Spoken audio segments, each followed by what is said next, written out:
올해는 저희가 어디에 집중했냐면 뭐에 집중하셨습니까? 네, 시간이요. 혹시 많이 바쁘실 것 같아서 안 바빠요. 네네네. 유튜브 혹시 보셨나요? 보죠. 배속으로 빨리 감기 안 보시나요? 계속으로도 보고. 네. 트렌디하십니다. 네. 아, 그런 거예요? 왜 빨리 감아서 보지? 이것에 주목하게 된 게 올해 24년도 핵심입니다. 요즘 사람들한테 저희가 가장 살고 싶은 집이 어떤 집인지에 대해서 빅데이터 분석을 해보잖아요. 네. 그러면 코로나 기간 동안에는 가장 높았던 키워드가 바로 인테리어였어요. 요즘은요, 확 바뀌었습니다. 뭐예요? 접근성이에요. 서울대학교 소비트렌드 분석센터의 이수진 연구위원 함께 하겠습니다. 어서 오십시오. 네, 안녕하세요. 안녕하십니까. 네. 네. 이른 아침 나와주셔서 감사드리고요. 아닙니다. 네. 초대해 주셔서 감사하죠.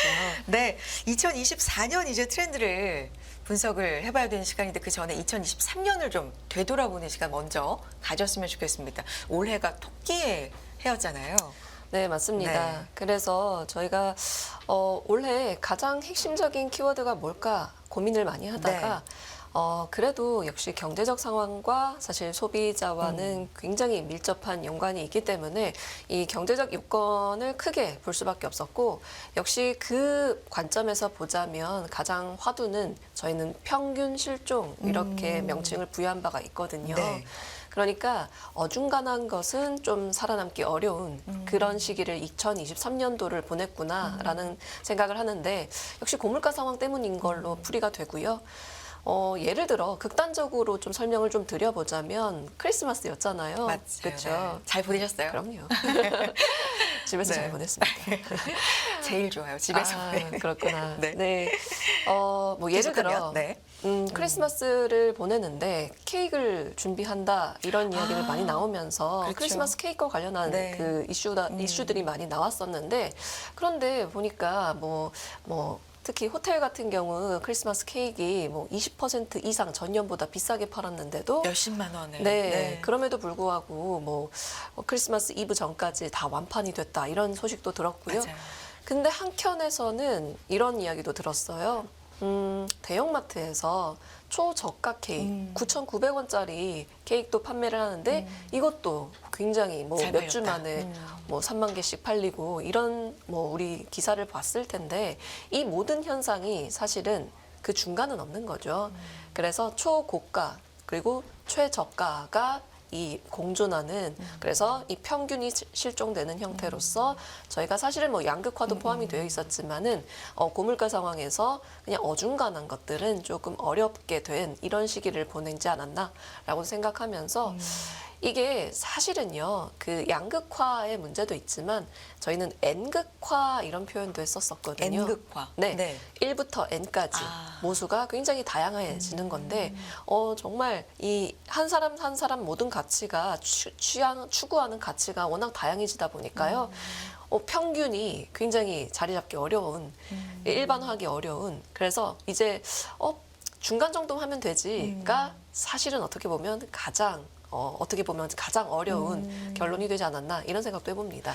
그러니까 중간이 뭔지를 알아야 그거를 목표로 삼아 볼 수 있을 텐데 평균이 뭔지가 좀 모호한 시대가 됐다. 뭐 이렇게 해석을 해볼 수도 있을 것 같고요. 네.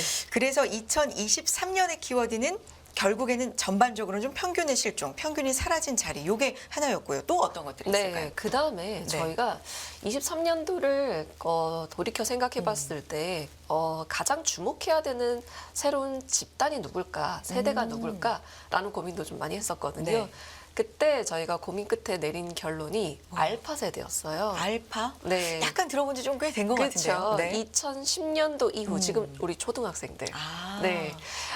이 알파 세대에 주목해야 된다라고 저희가 22년도 말부터 굉장히 이야기를 했는데 사실 생각해 보면 23년도 내내 뭐 좀 안 좋은 사건 사고도 많았습니다. 초등학교 관련 사건 사고도 많았고요. 그리고 잘파 세대 이런 말도 좀 다시 만들어질 만큼 이렇게 신조어가 만들어질 만큼 이 알파 세대에 대한 관심도가 좀 높아졌는데 잘파가 뭐죠? 알파와 Z 세대를 좀 그래서 그러니까 조금 더 어려진 연령으로 소비자 집단을 규정해야 된다라고 인식을 한 거죠. 네. 그런데 왜 알파 세대가 주목을 받았었냐면 이분들이 소비에 뛰어드는 연령대가 너무 어려졌기 때문에 1년 내내 뭐 유행했던 뭐 탕후루라든지 네, 기억하시죠? 네. 그리고 또 이 초등학생들이 이뤄내는 경제적 사항들이 너무 많았기 때문에 저희가 알파 세대에 주목해야 된다라고 했었고 정말 또 극단적인 사례를 좀 말씀드려 보자면은요. 저희는 이런 생각을 했었거든요. 우리 저출산이잖아요. 그러면은 아동 시장이 어렵지 않을까? 아니죠. 오히려 더 활황이었습니다. 왜냐면은 이 아이들은 너무 중요한 아이들이어서 귀한. 네. 네. 베리 임포턴트 베이비라고 해서 VIB였거든요. 이런 아이들이었기 때문에 오히려 역설적으로 아동 의료 시장이 폭발적으로 성장했던 23년도였다라고도 해도 과언이 아니고요. 네. 그 다음에 또 한 가지 아젠다는 리오프닝이죠. 23년도에 가장 또 하드가 되는 단어는 역시 엔데믹. 그러니까 코로나가 완전 끝난 이 시점 속에서 다시 한번 모든 것이 재개가 되는 그렇죠. 이런 상황에서 공간에 대한 관심도가 굉장히 높아졌던 시기였던 것 같습니다. 공간 이제 모일 수 있습니까? 맞습니다. 그래서 어떻게 하면은 우리가 코로나 전후로 해서 네. 달라진 소비자들에게 접근하면서 공간 전략을 추구할 것인지에 대해서 굉장히 관심도가 높아지면서 네. 예를 들어 제일 관심이 있었던 건 웨이팅 서비스. 네, 그래서 뭐 예를 들어서 이 코로나 시간 동안에 겪었던 네. 우리 편의성과 그 다음에 사람들이 집객하는 이런 와중에서 이 머지된 상황에서 같이 합쳐진 상황에서 조금 더 어떻게 하면은 소비자의 편의성을 높일 수 있을까? 그게 23년도에 가장 화두가 아니었을까? 그래서 굳이 좀 세 가지로 정리하자면 저는 첫 번째는 평균 실종인 것 같고요. 두 번째는 새로운 소비자 집단이 좀 부각이 받았던 시기인 것 같고, 그다음 마지막은 아까도 말씀드렸던 것처럼 리오프닝이라는 엄청난 사건 속에서 공간 전략이 소비자 관점에서는 굉장히 중요한 해였던 것 같다고 제가 평가를 해볼 수 있을 것 같습니다. 그래서 2023년 대한민국 10대 트렌드 상품을 이제 2022년도에도 또 분석을 해주셨던 거잖아요. 여기 맞습니다. 쭉 보면은 정말 2023년에 이거 정말 뭐 소위 유행이었는데 떴는데 화제였는데 이런 것들이 많아요. 뭐가 있는지 좀 소개해 주실까요? 뭐 아까도 말씀드렸던 것처럼 평균 실종이라는 키워드를 통해서 보자면은 편의점 초저가, 초대형 상품 이런 제품들이 관심을 많이 받았던 것도 해석이 되죠. 아예 싸거나 네, 아예 비싸거나. 아예 비싸거나. 그리고 용량도요 되게 극단적이었어요. 아예 완전 용량을 적게 한다든지. 정말 1인 네, 1인으로 포커스 맞춘다든지 아니면은 요즘에 그 막 전보 형태로 나와가지고 네, 형태가 뭐 그렇죠. 라면인데 맞아요. 엄청 큰 네. 형태의 라면으로 한다든지 그래서 오히려 고물가 상황에서 집에서 좀 쟁여두고 싶어하는 이런 소비자들을 타겟을 맞춘 이런 상품들이 또 많았고요. 그 다음에 그 공간과 관련해서는 무인 점포라든지 팝업 스토어 그리고 아까 말씀드렸던 식당 예약 줄서기 어플들이 사실 또 관심을 많이 받았던 사례인 것 같고 그 다음에 리오프닝 이슈와 더불어서 여행 예능이 다시 뜬 그렇죠. 것도 아마 23년도를 좀 정리해 볼 수 있을 것 같습니다. 그 다음에 마지막으로 그 제가 이야기했던 새롭게 떠오르는 소비자들이 있다라고 말씀드렸잖아요. 네. 그래서 저는 주목했던 게 Y2K 복고 상품들이었어요. Y2K도 진짜 오랜만이에요. 그렇죠. 복고 아이템들이 네.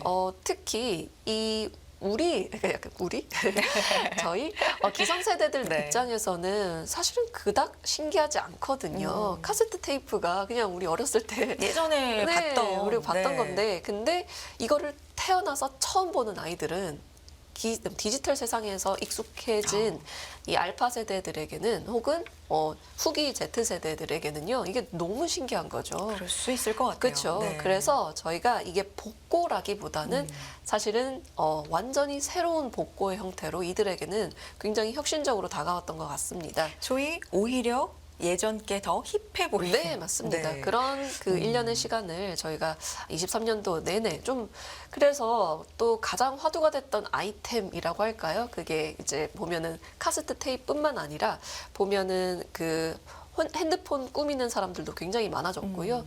그다음에 동시에 그 핸드폰도 이전에 출시됐던 모델들이 다시 출시되는 경우도 많았고, 그다음에 복고 디자인으로 외형은 되게 오래된 디자인이지만 사실 안에는 다 블루투스 되어 있는 예, 이런 최신 기기들이 오히려 되게 예스러움을 되게 힙하게 받아들이는 소비자들을 타겟으로 맞추면서 그냥 패션에서만 한정돼 있던 게 아니고요. 정말 다양한 영역에서 많이 주목을 받았던 게 아닐까 이렇게 생각도 해봅니다. 네.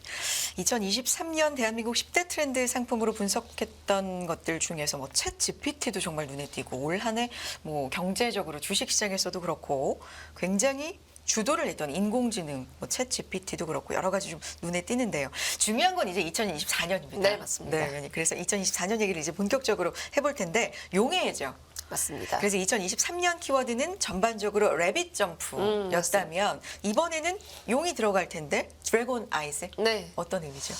말 그대로 네. 활용점정이라고 하죠. 아, 용의 눈. 네. 네. 그 용의 눈을 완성하는 것이 저희가 이제 챗 GPT 이후 이제 일반 사람들도 인공지능에 대해서 좀 더 친숙하게, 그러니까 편안하게까지는 아니더라도 우리 일상에 정말 다가왔다라고 생각을 하는 분들이 분명히 많았을 텐데요.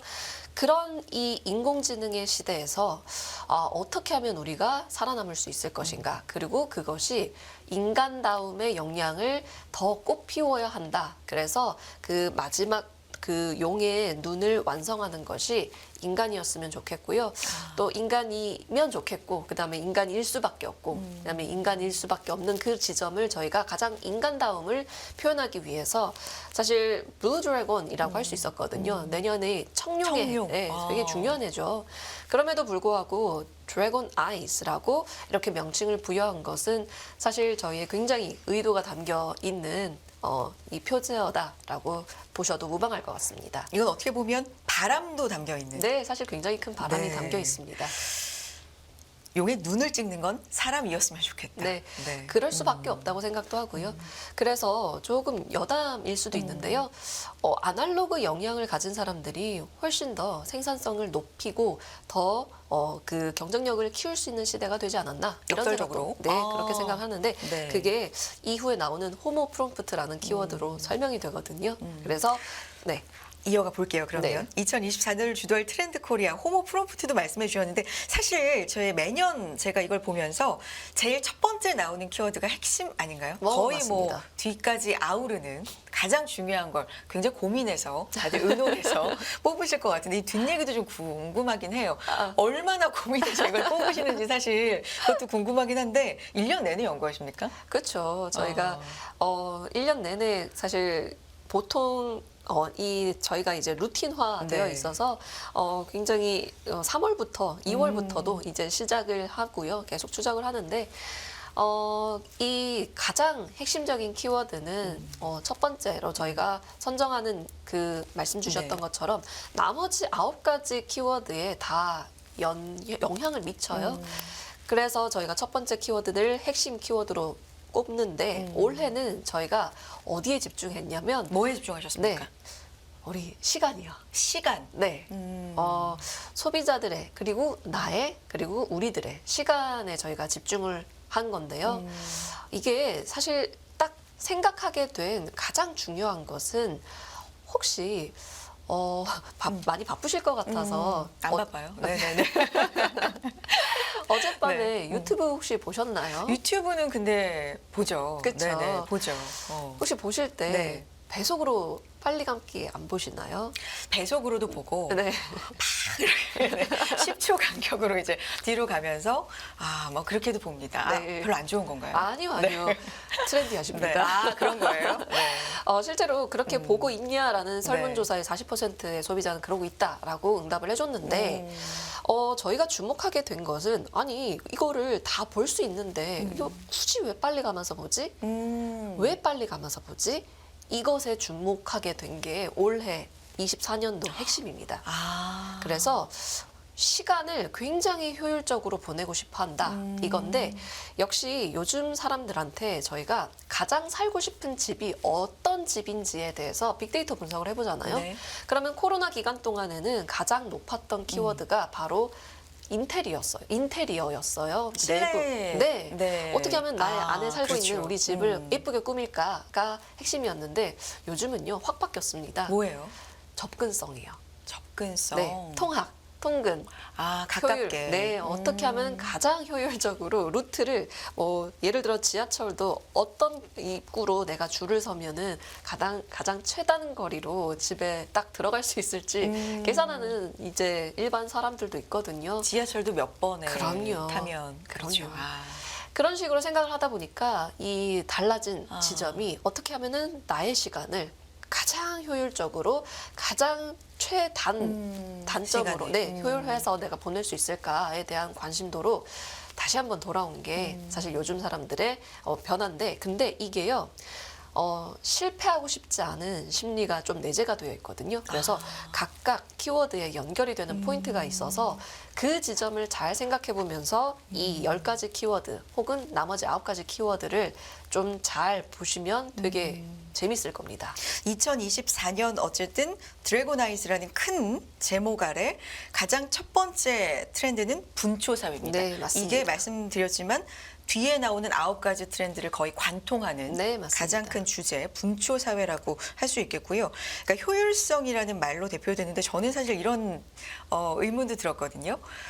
효율적인 걸 추구해서 이렇게 빨리 감기를 하기도 하지만 점점 참을성이 좀 없어지는 게 아닌가라는 스스로의 반성도 약간은 좀 하기도 하는데 그것도 뒤에 좀 나올까요? 네, 맞습니다. 계속해서 좀 볼게요. 네. 호모 프롬프트로 네. 가보죠. 뭔가요? 챗GPT 네. 23년도 가장 아까 10대 상품으로도 저희가 선정을 했었던 핵심이었죠. 이게 변화는요. 일반 사람들도 우리 인공지능 그냥 이전까지는 그냥 뭐 인공지능이 바둑 잘 두네 였다면은 아닌데 나의 직업 나의 그 일 이게 위협받을 수 있겠다라는 이 전환을 확하게 만들어준 게 네. 챗GPT의 등장이라면 그래서 호모 프롬프트라는 것은 우리가 일상생활에서 호모라는 건 사람이고요. 결국 프롬프트는 명령을 입력하는 건데 일상에서 이 인공지능을 어떻게 하면은 내가 명령을 잘 주고 나의 비서로서 활용할 수 있을지 이런 것에 대한 고민을 철저하게 해야 된다라는 것을 사실은 조금 경각심을 알려드리기 위해서 만든 키워드가 호모 프롬프트다라고 보셔도 될 것 같습니다. 이 프롬프트가 맞는지 모르겠는데 컴퓨터에 깜빡깜빡 명령어 입력할 때 그걸 프롬프트라고 네, 기억을 맞습니다. 하는데 맞아요? 맞습니다. 그러면, 정확합니다. 그렇다면 챗 GPT와 연결을 시키자면 챗 GPT 질문을 네. 명령어를 일단 입력을 해야 네. 뭘 알려주는 거니까 네. 뭐 그게 중요하다는 의미인가요? 맞습니다. 아. 실제로 인공지능의 결과물은 네. 결국에는 어떤 인풋을 잘 넣었느냐가 핵심이거든요. 그래서 이 호모 프롬프트 역량이라는 것을 이 인공지능한테 적절한 질문을 적절한 아웃풋을 내기 위해서 사실은 명확하게 분별력을 가진 역량을 가진 사람들을 호모 프롬프트 이렇게 명칭을 부여할 수 있는 거죠. 그럼 생각해 보면 AI가 발달을 하면 어떤 문해력이라든가 단어의 사용이라든가 뭐 언어 쪽의 능력이 떨어질 것 같지만 오히려 그게 발달된 사람들은 더 활용을 잘할 수 있고 중요해진다라고 좀 볼 수도 있겠네요. 네, 그리고요 문해력과 동시에 사실 분별력 그리고 메타인지력도 굉장히 중요해요. 이게 무슨 말이냐면 메타인지라는 게 지금 결과물이 내가 지금 인지하고 있는 사실이 틀린지, 그른지, 도덕적으로 문제가 없는지, 윤리적으로 괜찮은지 이런 것들을 사실 잘 분별하는 것 이게 제일 중요하거든요. 근데 이게 가장 인간다운 역량이에요. 예를 들어 우리 사람이랑 대화하는데 이 사람 눈 깜빡임을 보면서 내가 뭔가 잘못 말했나? 나 지금 이 상황에서 이런 말을 하는 게 적절한가? 이런 거는 사실 분별력이 굉장히 뛰어나야 되거든요. 뭐 눈치라고도 할 수 있고요. 눈치도 빠르고요. 그런데 이게 인공지능은 아직 학습이 안 됩니다. 그래서 문해력과 동시에 사실은 이 인간만이 가지고 있는 감각이라고 할까요? 날카로운 네. 이 감각. 사실 아날로그 역량이기도 하고요.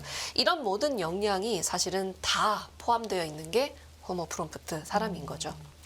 좋습니다. 드래곤 아이즈에서부터 일단 IT, 인공지능 시대에도 사람을 중요하게 생각하는 어떤 전반적인 걸 읽을 수 있었는데 계속해서 지금 그런 식으로 좀 나오는 것 같아요. 다음은요, 육각형 인간인데 네. 저는 아이돌, 네. 육각형 네. 아이돌 이런 표현으로 많이 들어갔거든요. 아, 네. 네네. 역시 트렌드시네요. 맞아요. 맞습니다. 네. 거기서 착안한 게 맞아요. 아. 그러니까 육각형이라는 게 완전한 도형체잖아요. 그래서 뭐 굳이 6개가 아니더라도 뭐 특정 기준이 뭐 외모, 학력, 자산 뭐 이렇게 평가 항목이 있다면은 인간에 대한 평가 항목이 있다면 그것이 만약에 다 항목에서 만점을 받을 때 그 사람은 육각형 형태의 아웃풋이 나올 수 있겠죠. 그러니까 그래서 완벽한 거 아니에요? 맞습니다. 완벽한 사람을 저희가 육각형 인간, 그리고 이런 완벽한 인간상을 선망하는 사람들이 높아지고 있어서 많아지고 있어서 사실 어떻게 보면 가치관의 변화에 해당되는 키워드가 육각형 인간 이렇게 보시면 될 것 같습니다. 그러니까 육각형이 이렇게 어딘가 부족하면, 그러니까 부족하다 표현이 좀 그렇지만, 그러니까 찌그러질 수도 있고 육각형 모양이 이상할 수 있는데 정육각형이 예쁘게 되려면 좀 완벽한 인간이 돼야 된다. 그걸 또 추구하는 사람들이 많아진다. 이런 건데 약간 숨막혀지기도 네. 하는데 이게 이렇게 되는 이유가 있나요? 네, 맞습니다. 그래서 아까 네. 제가 분초사회에서 실패하고 싶지 않은 이런 소비자들의 심리가 굉장히 중요하다라고 말씀드렸거든요. 아, 정답과 효율을 추구할 때 그것이 인간에 대한 가치 영역에 있어서도 굉장히 효율적인 면을 혹은 완벽한 인간의 뭐 군상을 좀 추구하는 면모들이 있어서 저희가 육각형 인간 이렇게 표현을 한 건데 이게 비단 좀 바람직하다라고 보다는 저희는 뭐 이것을 당위성을 저희가 평가하는 건 아니지만은 그런데 이 육각형 인간이라는 키워드 자체가 어떻게 보면은 사실은 조금 젊은 소비자들에게 좀 더 집중이 되어 있는 성향이 있거든요. 그래서 이분들이 사실 도전을 안 한다라기보다는 또 되게 완벽한 상황을 먼저 세팅을 하고 그다음에 뭔가를 해주고 싶어하는 하고 싶어하는 이런 내재되는 욕망, 가치 이런 게 많이 관찰이 되어서 저희가 육각형 인간 이렇게 이번 키워드를 선정하게 되었던 배경입니다. 육각형 인간. 그렇군요. 다음은 뭔가요? 버라이어티 가격 전략? 네. 네. 말 그대로 버라이티 쇼 할 때 네. 다변화되고 있다, 다양하다 이런 뜻이잖아요. 네. 그런데 요즘에 생각을 해보니까 제일 중요한 게 가격이거든요. 그렇죠. 워낙 중요하지만 네. 원래 원체 중요하지만 네. 고물가가 이렇게 높이 유지가 되는 상황에서는요. 어떻게 하면은 최저가, 그러니까 소비자들도 만족할 수 있고 그다음에 공급자, 그러니까 우리 사장님들도 엄청 힘든 시기를 보내고 있는 이 상황에서 어떻게 하면은 이 가격 전략을 최적화해서 만족도를 높일 수 있을까? 이것에 대한 그 전략적 고민이 굉장히 필요한 시기인데, 근데 그게요, 단계별로 조금 쪼개서, 예를 들어서, 이게 단계별로 쪼개서 다변화시켜 보는 것도 좋은 방법입니다라고 저희가 말씀을 드리는 건데, 그래서 버라이티 가격 전략이라는 뜻인데요. 네. 이게 이런 거죠. 어떤 식당에서는 음식 가격은 좀 다운시켜요. 가격을 좀 음식 가격 그 자체는 좀 더 저렴하게 하는데 네. 예를 들어 서비스 부분에서는 뭐 조금 더 추가적으로 돈을 뭐 부과하는 식으로 우리가 식당에 가면 음식 가격도 있지만 거기에 서비스라는 그렇죠. 이 단계가 다 포함이 되어 있잖아요. 그것을 다 가치를 다면화시켜서 분리시켜서 가치를 다르게 매겨서 차등해서 부여하는 것, 이게 버라이어티 가격 전략인데 사실은 수요자랑 그 소비자, 수요자랑 공급자가 서로만의 스윗 스팟이라고 할까요? 서로만의 그 적정한 선을 잘 찾아 나서는 전략이 바로 버라이어티 가격 전략이다. 이렇게 보셔도 될 것 같습니다.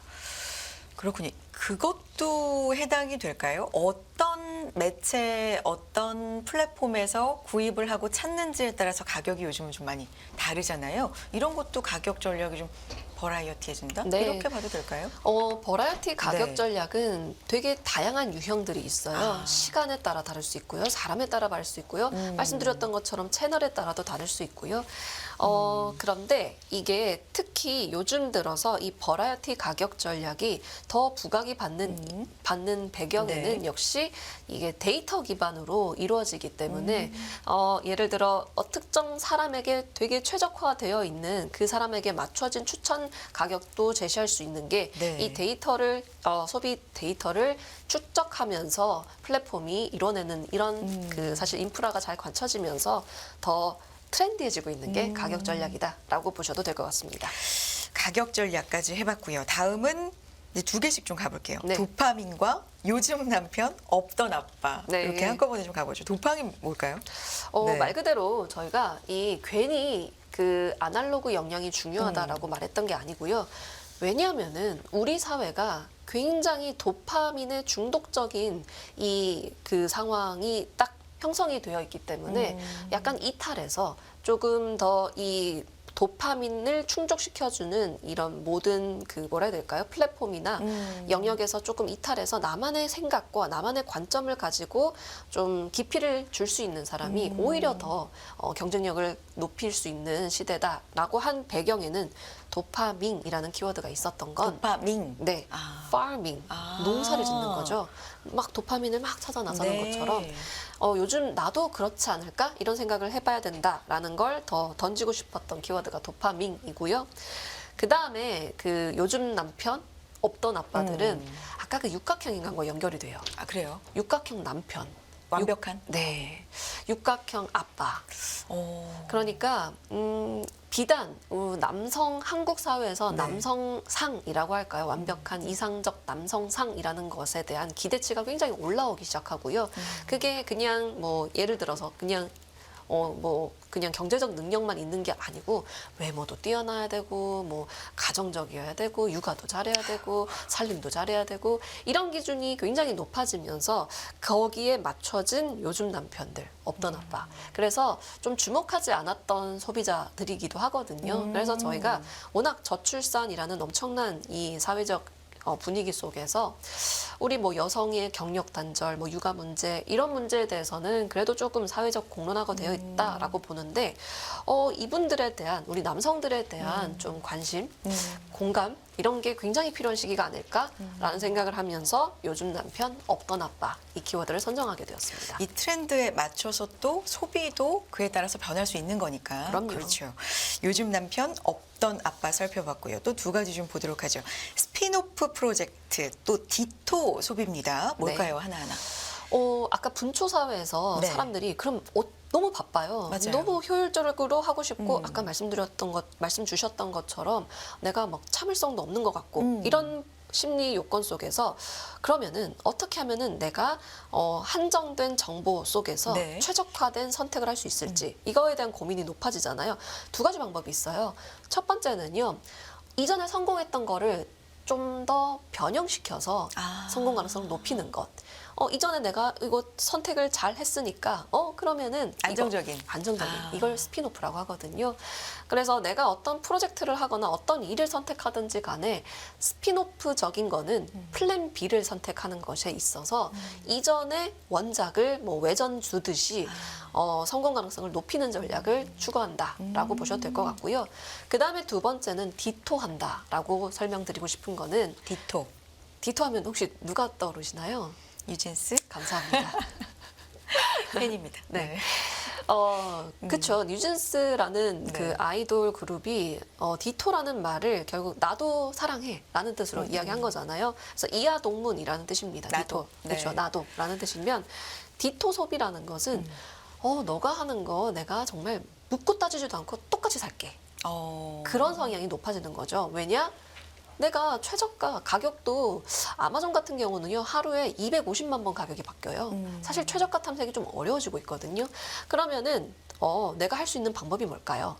이 사람 내가 정말 믿고 따르는 이 사람 따르면서 나는 지금 소비 선택을 잘했어라고 생각하는 것도 어떻게 보면 요즘 사람들한테는 합리적인 선택일 수도 있다라고 판단이 되는 거고 그래서 이 굉장히 전문가를 추종하고 싶어하는 그런 심리가 굉장히 더 강해질 수밖에 없는데 근데요 이 맹점은요 전문가라는 게 뭐 진짜로 뭐 어떤 뭐 대학에서 뭐 공식 기관에서 인증을 받은 전문가라기보다는 뭐 약간 이런 느낌이에요.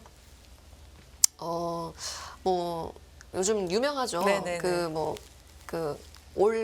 거기 매장에서 거기서 뭐 알바 2년 한 아. 아르바이트생이 뭐 추천하는 뷰티템이라고 할까요? 이런 식으로 뭔가 올리브영. 올리브영에서 알바 2년 한 네네. 아르바이트생이 추천하는 뭐 네. 이런 제품들이 더 부각이 되는 것도 어떻게 보면은 되게 디토하는 거거든요. 이런 성향이 사실은 분초 사회에서 연결이 되죠.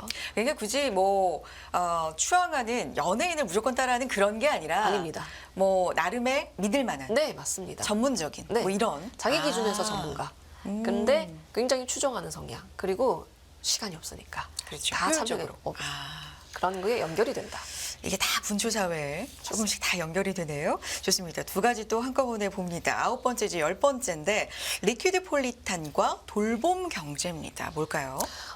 리퀴드라는 건 액체라는 뜻이고 네네. 폴리탄이라는 건 이제 도시라는 뜻이죠. 그러니까 저희가 많은 연구를 하면서 내린 결론 중에 하나는 뭐였냐면은 요즘 사람들이요 확실히 타 지역, 타 도시에 대해서 예전에는 뭐 극단적인 예를 표현하자면 예전에는 상경 하면은 막 성공해야 되고 막 약간 이런 느낌이었다면은 요즘은 좀 그렇지는 않은 것 같아요. 그냥 내가 지역에 살더라도 지방에 살더라도 나도 서울 가서 한번 뭐 구경할 수도 있고 서울에 계신 분들도 아이 뭐 내가 저기 밑에 한번 여행 오늘 정말 캐주얼하게 갈 수도 있고 이게 뭐 교통의 발달이라는 굉장히 큰 인프라적인 측면도 있지만은 이게 사람들의 저희는 중요한 거는요 인지와 심리적 요건이 네. 되게 중요한데 사람들이 타 지역에 대한 어떤 그 심리적 장벽이라고 할까요? 그게 굉장히 낮아져 있구나라고 하면서 유연해진 그 경계, 리퀴드 폴리탄 이렇게 만든 키워드다라고 보셔도 될 것 같습니다. 네. 그 다음에 사실 리퀴드 폴리탄이라는 키워드보다는 저는 사실 이 돌봄 경제라는 네. 키워드를 좀 사실 개인적으로 굉장히 좀 강조하고 싶거든요. 이게 무슨 뜻이냐면 돌봄이라는 게 우리가 그간은 너무 당연하게 받아왔던 거거든요. 근데 하나도 안 당연한 식이고요. 그게 돌봄이라는 것이 되게 사회, 경제적으로 사실 더 인정을 받아야 되는 그런 시기가 더 진일보하고 있습니다. 그래서 돌봄 경제다 이렇게 키워드를 만든 거고 저희가 트렌드 코리아라는 책은요. 예측을 한다 혹은 트렌드를 분석한다라는 것도 있지만 사실은 우리는 선도를 하고 우리가 어떻게 하면 보다 바람직한 삶을 일궈낼 수 있을지에 대한 고민을 사실 많이 하거든요. 네.